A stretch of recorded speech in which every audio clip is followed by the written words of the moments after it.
Hello everyone, welcome to crack UPSC and MPPSC examination. आज हम 26 and 27 of अगस्त के current affair discuss करेंगे।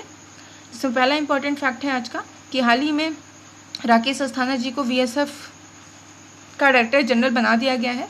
तो राकेश अस्थाना जी भूतपूर्व एक आईपीएस ऑफिसर रह चुके हैं 1984 बैच के, जो अपने पोस्ट पर वर्तमान समय से लेकर के 31 जुलाई 2021 तक बने रहेंगे। साथ ही साथ इन्हें एडिशनल चार्ज भी दिया गया है नारकोटिक्स कंट्रोल ब्यूरो का।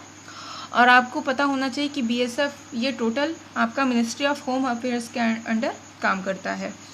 इसके साथ हम ये जान लेते हैं कि बीएसएफ का जो काम होता है वो इंडिया के किस बॉर्डर के साथ होता है और कहाँ कहाँ पे अपना काम करते हैं, तो हमारे लिए इम्पोर्टेंट हो जाता है। तो सबसे इम्पोर्टेंट ये है कि जो आपका इंडिया चाइना वाला बॉर्डर है ना, उस पर बीएसएफ के जवान लगते हैं। फिर उसके बाद आपको जो इंडिया और बांग्लादेश का बॉर्डर है वहाँ पे बीएसएफ का फोर्स होता है। इसके साथ जो इंडिया और चाइना है ना, लेकिन यहाँ पे आपका होता है आईटीबीपी यानी Indo Tibetan border police force, ठीक है। फिर रहता है आपका इंडिया नेपाल। तो इंडिया नेपाल वाले रीजन पे कौन होगा आपका सशस्त्र सीमा बल, और साथ ही जो आपका इंडिया और भूटान का है उसमें भी सशस्त्र सीमा बल। एक और बचता है आपका इंडिया और म्यांमार, तो उस पर आपका असम राइफल्स लगता है। तो सिंगल असम राइफल्स आपका इंडिया म्यांमार वाले रीजन पे लगता है, बाकी दो इसमें, और सिंगल इंडिया और चाइना पे आईटीबीपी, बाकी पाकिस्तान और बांग्लादेश के साथ बीएसएफ के जवान लगते हैं, ठीक है। तो ये पता होना चाहिए। और इंडिया का जो बॉर्डर है वो कितने कंट्रीज़ के साथ लगता है, तो 6 है ना, जिसमें से आपको पता होना चाहिए Pakistan, China, Nepal, Bhutan, Bangladesh, Myanmar and Afghanistan, जिसमें आपका मुश्किल से 17 किलोमीटर अफगानिस्तान के साथ लगता है, लेकिन वो पाकिस्तान के कब्जे में होता है, इसलिए जनरली इसको काउंट नहीं करते, पर फिर भी हमें काउंट करना है।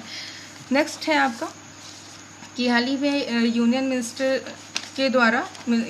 ऑफ एग्रीकल्चर के द्वारा इन्फॉर्म किया गया है कि इंडिया जो है ऑर्गेनिक फील्ड में फर्स्ट पोजीशन पे है, ठीक है। ऑर्गेनिक फार्मिंग क्या होती है?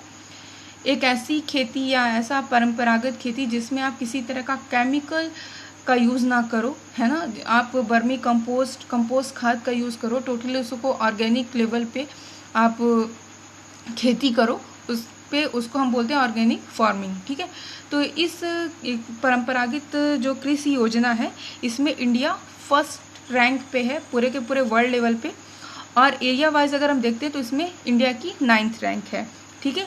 और इस इंडिया में भी फर्स्ट रैंक किस स्टेट का है, तो सिक्किम, है ना। क्योंकि आपको पता होगा कि जब न्यूज़ में भी था कि सिक्किम पहला ऐसा स्टेट हो गया है जिसने ऑर्गेनिक फार्मिंग में अपना अच्छा से काम कर लिया है। तो ये हमें जीएस और वन लाइनर से भी पता होना चाहिए। साथ ही साथ इसका उद्देश्य वही है कि हमें ज़्यादा से ज़्यादा ऑर्गेनिक फार्मिंग को फोकस करना है, हमें केमिकल का यूज़ नहीं करना है, क्योंकि अगर हम केमिकल का यूज़ करते हैं तो कहीं ना कहीं इनडायरेक्टली वे पे हमारी बॉडी में भी केमिकल जाते हैं और जो आने वाले समय में हमें डिजीज़ कॉज करते हैं, इसलिए हमें ये पता होना चाहिए। लॉन्च कब किया गया था, तो 2015 में। क्लियर? आई होप आपको इतने फैक्ट क्लियर होंगे। Okay, thank you for watching this video.